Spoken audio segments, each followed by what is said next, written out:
gives me $15 every month towards Uber Eats. Mm. Got to tell you, they when I order something, it gets there pretty quick. Most of the time, it's like 15 minutes. I don't know if that's just where I am or what, but the algorithm, it'll even say that the driver's also picking up another delivery and has to make it first. It already lays out the most efficient path for these drivers for dropping this food off. And what we found here is that a food delivery company, is this in Asia? No, Malaysia. In Malaysia has found incredible efficiencies, almost a 200% increase in efficiency from saying we're going to analyze big data, location information, traffic information, so we can guide our drivers in the best possible route. Yeah, Food Panda is the name. They have 30,000 Food Panda riders. So they are averaging deliveries up to 3 trips per hour now because of they analyze computationally to reveal patterns, trends, and associations. And this is really interesting. I love this part. He said food delivery is, in fact, the proverbial poster child of big data's effectiveness in operating the billion-dollar delivery industry. No, it really is. Because when you talk about logistics, it's like we all know the most efficient line, the most efficient point between two forget it. We know what you're saying. We all know what I'm saying. Okay, the shortest distance between 2 points is a straight line. That's what these algorithms are trying to do. Mm-hmm. How do we create the straightest line for our delivery drivers? Because that's going to cut down time. It's going to cut down costs. It's going to make our customers extremely happy. Yeah, and this was interesting. Dot said crucial customer data collected from reviews and social media networks can be used in providing personalized and customer-centric needs, and in turn assist in tweaking operational procedures to achieve the desired outcome. Yeah, so if somebody's like...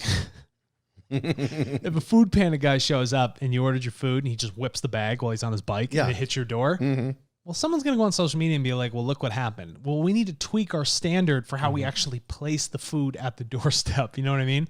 I'm not bombing a newspaper. Well, we're seeing it now. I mean, and he talks about this, cloud kitchens, delivery only setups. We're seeing like where you'll have 5 to 10 different companies and they're all using the same kitchen and there's no place for somebody to sit. This is like a kitchen in an industrial area that's just producing food and then delivery drivers are going to that. Yeah, it's amazing. So, I mean, that's going to be restaurants of the future and, and cloud kitchens, delivery only setups. These are all available because of big data. Mm-hmm.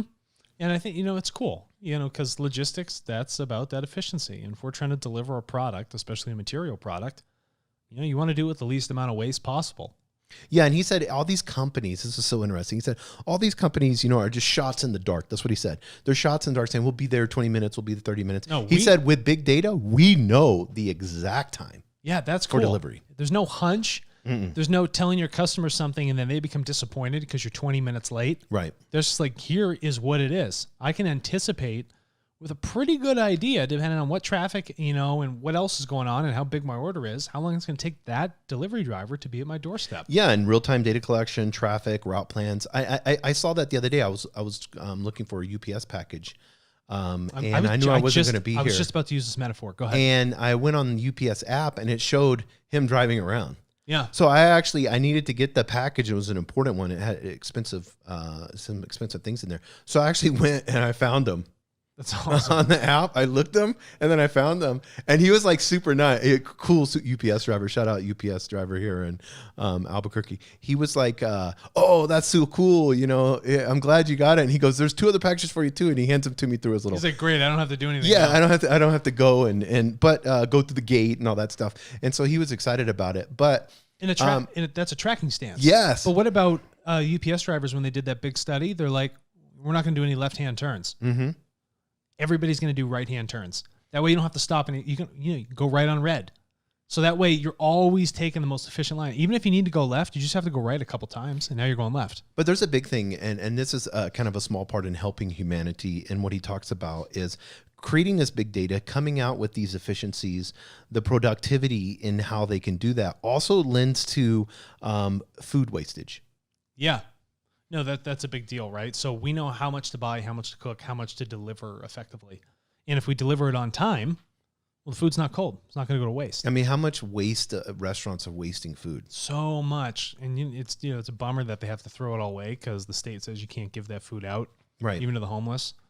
But yeah, that's essentially the point. Food waste is a huge thing, especially if, there's food scarcity in so many areas. We as the people who have access to it really shouldn't be wasting it. Yeah, and when you look at market trends of consumption, when you begin to look at temperature, I mean, all of these things play a role in turning, especially consumption. If they know pho soup or faux soup, everybody does that in the fall and winter because, then we know we can ramp up for that. And we know summertime, we're going to have a 60% decrease in that soup, then we're not sitting there throwing out pots of soup away. It's that simple. No, Walmart does a great job with this. Mm-hmm. Yes, they do. So technology driven, and they just supply so much product that it's important for them to do so, especially with these huge grocery markets that they have in their super centers. I mean, the last thing they want is that food waste. There's a big difference between a coffee maker sitting on a shelf that can be there for a while or a cucumber or an onion that's starting to rot in a box. Right. And it's the first thing you see when you walk in. Yeah, and he says this transport pattern profiling helps us decide on future cloud kitchens as demand for a certain type of food is seen to be frequently ordered within a certain area, thus making it sensible for a cloud kitchen to be set up in that area. Yeah. No, so you can actually use this data to say that we should probably be over here. Mm-hmm. And they're analyzing it. An easier path would be for them, Food Panda, to go on Turtle and be like, well, what type of food do you want and where do you reside? So rather than waiting for someone to buy it and then be reactive to it, right, I just know exactly where to go put that food kitchen. Yeah, and he said this will eventually cut transport costs and time, allowing us to make our pricing more competitive for our customers as well. So we're eliminating, this is a win-win. This is how big data helps. Mm-hmm. We're eliminating waste. Yep. We're being more productive. We're being competitive so that the consumer wins when there's competition, especially on the pricing side of things. We're getting way more efficient. Mm-hmm. I mean, it's just a win. This is when I love to see a company use big data for the right reasons. Yeah, and if they're preserving food at the same time, that's cool. Mm-hmm. I love it. Yes. If it gives people access to eat things that they otherwise didn't have access to, awesome. Yeah, and when a company can turn around and say, okay, our commitment, yes, we're a restaurant company. Our commitment is to, like Chipotle, we've talked about them before. They do this really well. Yeah. We're saying, okay, we're going to look at the farmers. We're going to look at the quality of food, where we're getting it from. And then from there, that's going to be our main focus. Yeah. And you may pay $1 or $2 more. But at the end of the day, we want to have zero waste. They even keep, Chipotles are very simple inside. There's just wood everywhere. It's very, very simple, very effective. It's helping humanity. It's just a win. What about McDonald's? We have 1 billion served. Who cares? How many cows did you not kill? You know what I mean? How much food? We have 1 billion people obese. How much food how many metric tons did you prevent from waste? I would love to talk to an ethics officer or somebody at McDonald's.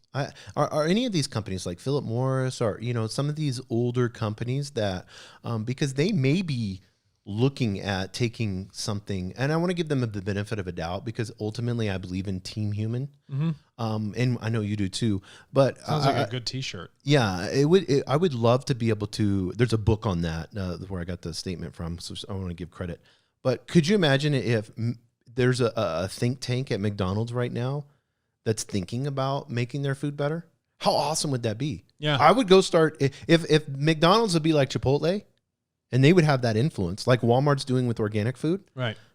I would start consuming food at McDonald's.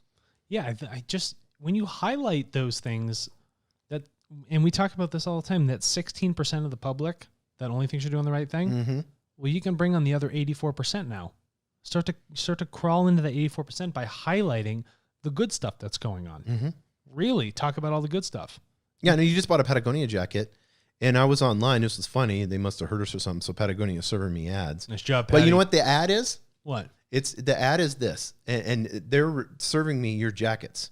So it's so weird. Maybe they know you bought the jacket and then you came over here with the triangulation, location, all that.